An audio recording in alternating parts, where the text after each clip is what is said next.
Swali la msingi ni kwamba ni wapi utapeleka ombi lako la kazi? Ni wapi utapeleka barua yako kwa ajili ya kuomba ajira? Ndugu zangu, hayupo mtu kati yetu ambaye anatamani kuwa mtumwa wa ajira kwa maisha yake yote. Kwa nyinyi ndugu zangu ambao hatuna ndugu zetu serikalini, hatuna ndugu zetu wabunge, hatuna ndugu zetu wakuu wa wilaya na wakuu wa mikoa, tunatakiwa kukumbuka kwamba hakuna mbuyu ambao huo umeanza kama mbuyu. Mibuyu yote huwa ilianza ikiwa mbegu ndogo, ikawa kama mchicha na ikakua kufikia mbuyu. Lazima ujitafutie utumwa, lazima ujipeleka mahali uajiriwe ili kusudi ukusanye kipato, ukusanye mtaji wa kujinunulia uhuru wako wa kiuchumi. Zamani sana katika utawala wa Kirumi, watu huru ambao walikuwa ni wananchi wa Kirumi walikuwa ni wale ambao hawajafungwa katika ajira, hawajafungwa katika kazi zao, lakini kazi yao kubwa ilikuwa ni kustarehe na kuburudika, huku watu wengine wakiwa wanafanyia kazi, hivyo kwamba wanaingiza kipato na wana uhuru wao wa kiuchumi. Sasa ndugu zangu, swali la msingi kwa sisi ambao hatuna ndugu zetu watu wakubwa, hatuna ndugu zetu ambao wanatusapoti katika masuala ya kiuchumi, lazima kujua ni wapi utapeleka barua yako ya kuomba kazi, ni wapi utapeleka barua yako kwa ajili ya kujitumikisha ili kusudi mwisho wa siku upate mtaji wa kutosha kujinunulia uhuru wako wa kiuchumi. Swali la msingi ni kwamba ni wapi utapeleka ombi lako la kazi, ni wapi utapeleka barua yako kwa ajili ya kuomba ajira ili kusudi uweze kujikusanyia kipato cha kutosha kujinunulia uhuru wako wa kiuchumi.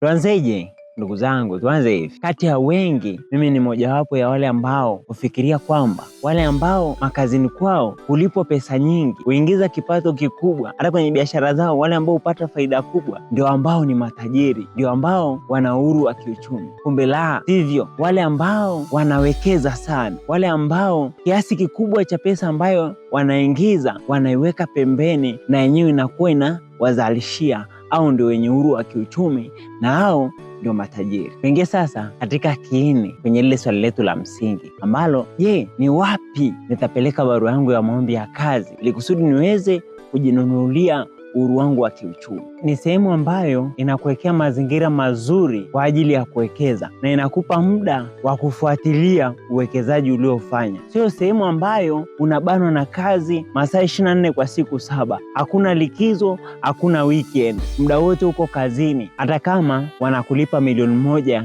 kila mwezi au kila wiki, bado hiyo sio sehemu salama kwa ajili ya wewe kujitafutia uhuru wako wa kiuchumi. Katika miji na vijiji ambavyo gharama ya maisha yako itakuwa ya chini, sio sehemu ambazo gharama ya nyumba unalipa mamilioni. Yaani umeshasikia kuna watu ambao wanalipa nyumba gharama milioni 40, alafu mwisho wa siku gharama zao za matibabu zinakuwa juu ya wananchi. Sio mahali ambapo gharama ya usafiri ni kubwa, kwa sababu hakuna usafiri wa umma, yani public transport. Unatakiwa uwe na gari yako binafsi na mafuta nayo yamepanda bei. Sio mahali ambapo gharama za chakula ziko juu kuliko sehemu nyingine. Hiyo sio sehemu ya kutuma barua yako ya maombi kwa ajili ya kazi. Tafuta mahali ambapo gharama iko chini ya maisha ili kusudi pesa nyingi ambazo unazipata uweze kuwekeza mahali kwa ajili ya kuja kujinunulia uhuru wako wa kiuchumi.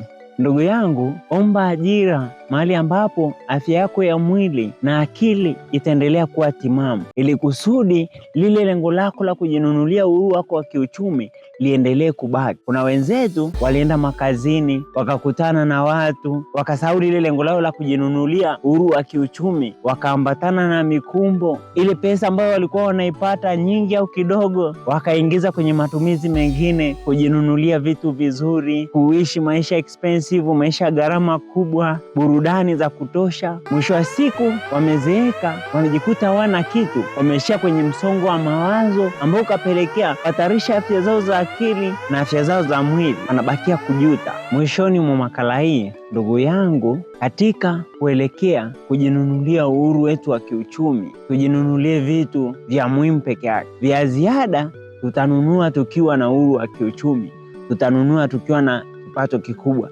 tutanunua tukiwa matajiri. Ndio, punda afe mzigo ufike, lakini lazima kujali afya zetu, kwani mtaji wa maskini ni nguvu zake mwenyewe. Ili mtu awe nazo nguvu, lazima awe na afya nzuri ya mwili na ya akili. Maisha ya watu hayatuhusu kama hatujashirikishwa. Tukishirikishwa, la hasha, tunaweza tukashiriki, lakini kama hatujashirikishwa, tuachane nayo.